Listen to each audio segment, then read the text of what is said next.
Больше половины проб из продуктов, взятых в бюджетных учреждениях Коми, содержат в себе признаки фальсификата. Еще год назад эта цифра не превышала трети. Неутешительные итоги озвучены сегодня специалистами Россельхознадзора. В розничной сети ситуация чуть лучше. Здесь пятая часть товаров не соответствует требованиям.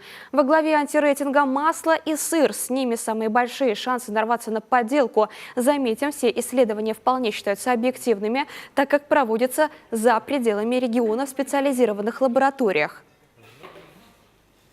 В рамках мониторинга отбираются пробы на предприятиях, в розничной сети, в бюджетных учреждениях, направляются в Ленинградскую межобластную ветеринарную лабораторию и направляются в Москву, в ВГНКИ.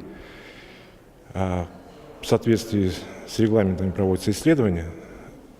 У нас есть такая система, как система раннего оповещения. Результаты лабораторных исследований в ней отражаются в течение одних суток. То есть мы уже видим результат той или иной пробы исследований.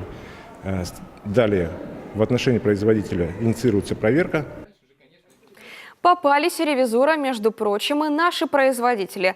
3 проверки выявили несоответствие маркировки и состава. Это мед, масло и свиные субпродукты. Свои ошибки хозяйства называть их пока не станем, уже вроде как исправили.